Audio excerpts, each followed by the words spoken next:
നിങ്ങളുടെ favourite shows ഇനി ഒരിക്കലും മിസ്സാവില്ല. ഇപ്പോൾ C5 കാണും നിങ്ങളുടെ ഫേവറേറ്റ് ഷോ തികച്ചും സൗജന്യമായി. എന്തിനാ ഗിരി എന്നെ ഇങ്ങനെ ഇഞ്ചിഞ്ചായിട്ട് കൊല്ലുന്നത്? ഞാൻ എന്ത് ചെയ്തെന്നാ നീ പറയുന്നത്?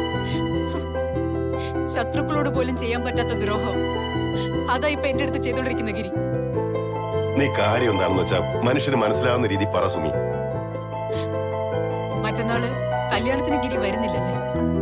ഓ, അതായിരുന്നോ കാര്യം? ഗിരി എന്തിനാ ഗിരി എന്നെ എന്റെ വീട്ടുകാരെ ഇങ്ങനെ ദ്രോഹിക്കുന്നത്? ശരി, എന്റെ കാര്യം പോട്ടെ. എന്റെ വീട്ടുകാർ ഗിരിയുടെ അടുത്ത് എന്ത് ദ്രോഹം ചെയ്തു? ഞാൻ ചെയ്യുന്നത് എനിക്ക് ശരിയെന്ന് തോന്നുന്ന കാര്യങ്ങളാണ്. അതാരെയും വേദനിപ്പിക്കാൻ വേണ്ടിയിട്ടല്ല. മനഃപൂർവ്വമാണെങ്കിലും അല്ലെങ്കിലും കല്യാണത്തിൽ നിന്ന് മാറി നിൽക്കുന്നു എന്നുള്ള ഗിരിയുടെ തീരുമാനം എന്നെ വല്ലാതെ വേദനിപ്പിക്കുന്നുണ്ട്. ഗിരി എവിടെയെന്ന് എല്ലാരും ചോദിക്കുമ്പോഴേ എന്തു പറയണമെന്ന് അറിയാതെ അവിടെ നിൽക്കാൻ പോകുന്ന ഞാനാ. എന്റെ ഓഫീസിൽ എന്തെങ്കിലും തിരക്കാണെന്നോ അത്യാവശ്യ കാര്യങ്ങളുണ്ടെന്നോ പറഞ്ഞാ പോരെ സുമി. അല്ലെങ്കിൽ ഓഫീസ് കാര്യങ്ങൾക്ക് വേണ്ടി ഔട്ട് ഓഫ് സ്റ്റേഷനാണ്, എത്താൻ പറ്റില്ലെന്നും പറയാലോ. എന്റെ വീട്ടുകാരുടെ അടുത്താണോ ഞാൻ ഈ നുണ പറയേണ്ടത്? എങ്ങനെയൊക്കെ ഇത്ര കണ്ണിച്ചോരില്ലാതെ സംസാരിക്കാൻ പറ്റുന്നത്? ഒരിക്കലും നടക്കാൻ പാടില്ലാത്ത ഒരു കല്യാണമാണ് മറ്റന്നാൾ നടക്കാൻ പോകുന്നത്. ഒടുവിൽ എനിക്ക് അതിന് സമ്മതിക്കേണ്ടി വന്നു.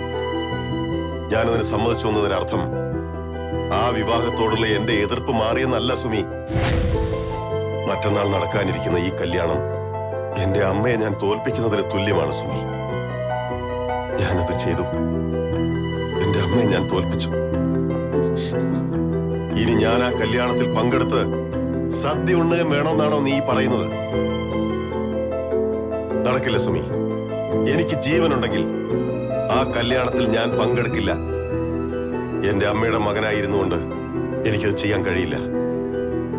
നിനക്ക് വേണ്ടിയും നിന്റെ വീട്ടുകാർക്ക് വേണ്ടിയും ഞാൻ ചെയ്ത ഏറ്റവും വലിയ വിട്ടുവീഴ്ചയാ ഈ കല്യാണം. ഒരുപക്ഷെ എന്റെ ജീവിതത്തിൽ ഞാൻ ചെയ്ത ഏറ്റവും വലിയൊരു കോംപ്രമൈസ്. അതിൽ കൂടുതൽ എന്തെങ്കിലും ഇനി ചെയ്യണമെങ്കിൽ എനിക്ക് ദൈവത്തിനേക്കാൾ വലിയ മനസ്സ് വേണം സുമി.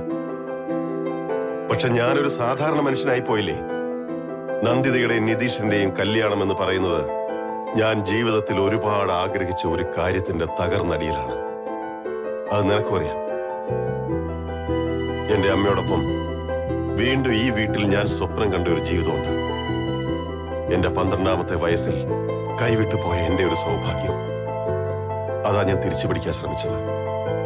അറിയാതെയാണെങ്കിലും 10-40 വർഷക്കാലം എന്റെ അമ്മയോട് ഞാൻ ചെയ്തു പോയതെല്ലാം തെറ്റുകളായിരുന്നു. നിതീഷും അവന്റെ അമ്മയും എന്നെ വല്ലാതെ തെറ്റിദ്ധരിപ്പിക്കുകയായിരുന്നു. എല്ലാം തിരുത്താൻ ഞാൻ തയ്യാറായതുമാണ്. അധികം വൈകാതെ ഇവിടെ ഒരു ശുദ്ധികലശം നടത്തി എന്റെ അമ്മയെ വീട്ടിലേക്ക് കൊണ്ടുവരാൻ നമ്മൾ കാത്തിരുന്നതുമല്ലേ സുമി? പക്ഷേ നന്ദിതയുടെയും നിതീഷിന്റെയും കല്യാണത്തോടെ എനിക്ക് മുമ്പിലുള്ള എല്ലാ അവസരങ്ങളും അടയുകയാണ്. എന്റെ അച്ഛനമ്മമാരോട് ഞാൻ ചെയ്യേണ്ട ന്യായങ്ങളാ നിനക്കും നിന്റെ വീട്ടുകാർക്കും വേണ്ടി ഞാൻ ഉപേക്ഷിച്ചത്. ഇതിലും വലുതായി ഒന്നും എനിക്ക് നിനക്കും നിന്റെ കുടുംബത്തിനും വേണ്ടി ചെയ്തു തരാനാവില്ല സുമിത.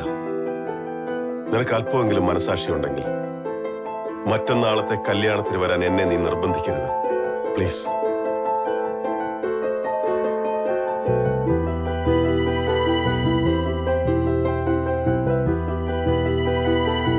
ഡൗൺലോഡ് ചെയ്യൂ C5 ആപ്പ്. കാണൂ എല്ലാ എപ്പിസോഡുകളും സൗജന്യമായി.